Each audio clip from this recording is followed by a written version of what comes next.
Uh-huh.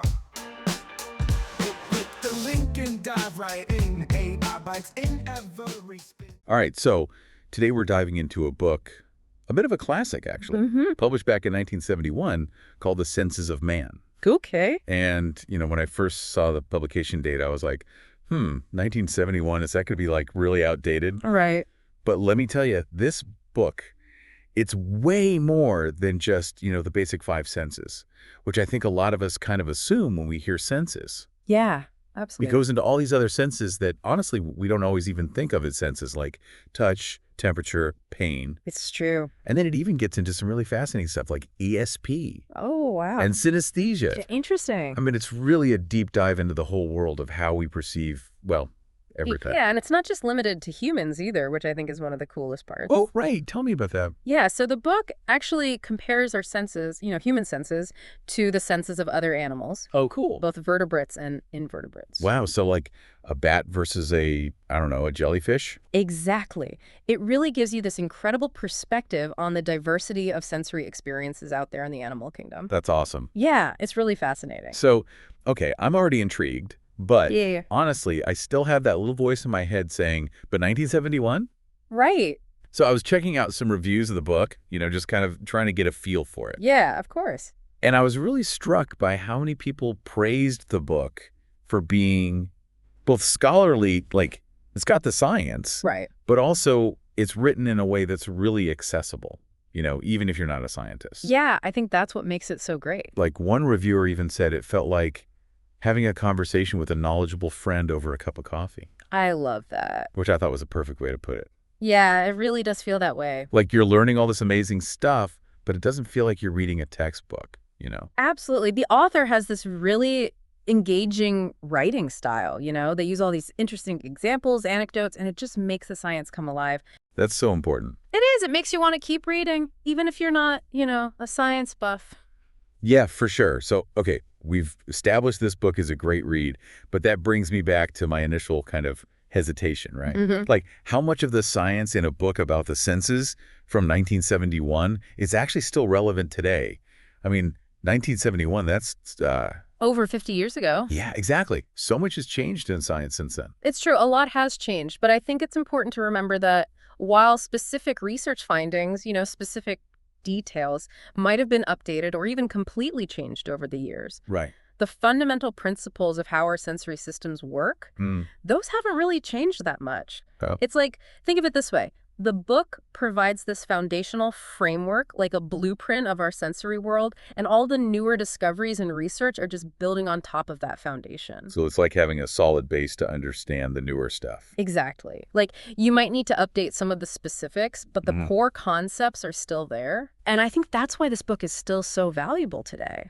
Okay, I'm starting to see that. And, another thing that caught my eye in the reviews was this mention of practical applications for the insights in the book. Oh, yeah. Like, what do they mean by that? Well, that's where it gets really interesting, because when we understand how the brain processes sensory information, we can actually use that knowledge to create things, to design things, to help people in all sorts of ways. Give me an example.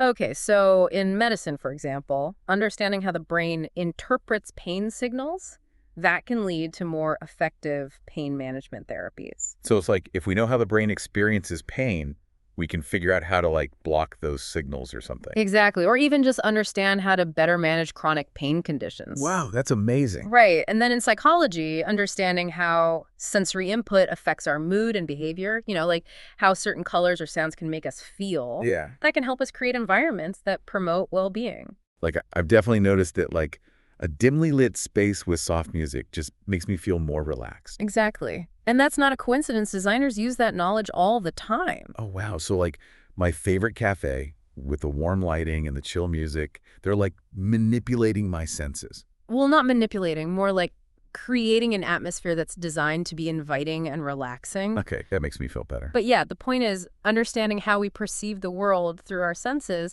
It has all these practical applications in fields like design, architecture, even marketing. That's so cool. It's like this book isn't just about some abstract scientific concepts. Right. It's full of insights that can actually make our lives better. Exactly. And there's another aspect of this book that I think is really fascinating. Okay, tell me. So one of the reviews mentions something about communication on an internal and external level. I was a little puzzled by that one myself. Yeah, it's a bit cryptic, right? But I think what they're getting at is the idea that our senses aren't just about passively taking in information from the outside world, like a camera recording an image. All right. They also play a huge role in shaping our internal world, our emotions, our memories. Interesting. Like, think about how a specific scent can instantly transport you back to a particular moment in time, evoking all these vivid memories and emotions. Oh, absolutely. Like the smell of cinnamon and cloves always takes me right back to my grandma's kitchen during the holidays. There you go. That's a perfect example. Wow, yeah, it's like a sensory time machine. It is. And the book really digs into this connection between our senses and our inner world, Okay. exploring how sensory input shapes not just our perceptions, but also our memories, our emotions, even our sense of self. So to kind of sum up everything we've talked about, Yeah. the senses of man is this amazing journey through how we experience the world. And even though it was published back in 1971, it's still so relevant today because it lays out these fundamental principles of sensory perception that those haven't really changed. Absolutely. And it does it in such an engaging way. Right, like you're learning all this incredible stuff, but it feels like you're having a conversation with a friend, not like reading a textbook. Exactly. And it makes you realize just how amazing and complex our senses really are. Yeah, totally. And on that note, here's something I think would be fun to think about.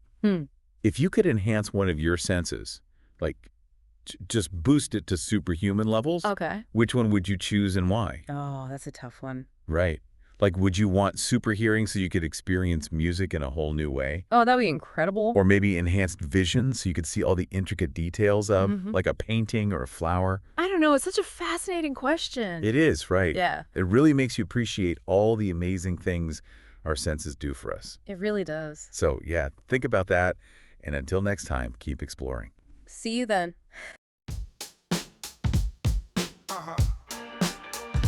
Click the link and dive right in. AI bites in every spin.